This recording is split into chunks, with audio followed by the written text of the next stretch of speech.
St. Gianna Oratory presents Daily Thought of St. Francis de Sales for September 4th.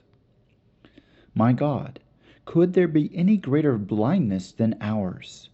Full of miseries and vileness, we want to appear and to be esteemed as someone really important. It is our own self-love which so blinds us.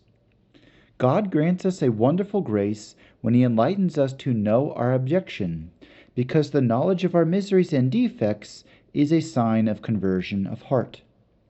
Anyone who wants to know himself does not want to be esteemed. If he is considered important and treated as such, he is not upset. He has been cured of his blindness. From the life of St. Francis de Sales. On September 4th, 1609, Francis de Sales was in St. Julian on his way to a conference in Gex. The heavy rains had flooded the Rhone, which in many places had burst its banks. There were no boats, and the rain kept falling steadily. The saint and his companions had to face the stark choice of going back and missing the opportunity of attending the conference, or passing through the Calvinist-controlled city of Geneva, where they would be met with serious dangers to their life. All the others wanted to return to Savoy, but the vigilant pastor, who did not know how to retreat when it was a question of serving God and his flock, said with a smile, "You all have expressed your opinion, so I will go and say Mass and then express mine."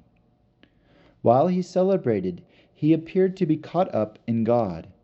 Coming from the altar, he immediately expressed his wish to pass through Geneva. His companions, who numbered 12, asked him how they should act when they reached the gates of Geneva, and whose name they should give when asked who their leader was. "You must give my real name," said the saint, "and simply say, 'He is the bishop of the diocese.'" This was what they did. The saintly prelate, in his bishop's robes, entered Geneva. The guards at the entry gate wrote down in the book, "His Lordship the Bishop of the Diocese."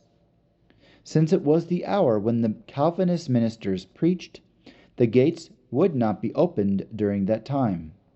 The saint and his company waited for a whole hour in a room at the White Cross, anticipating that as soon as the sermon was finished, the doors would be opened.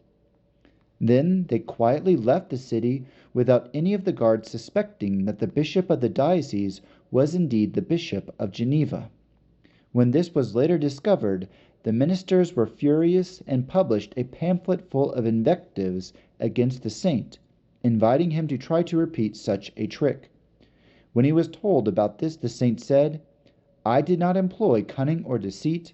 I passed through the city in broad daylight and stopped over for a fairly long period of time without changing either my clothing or my name."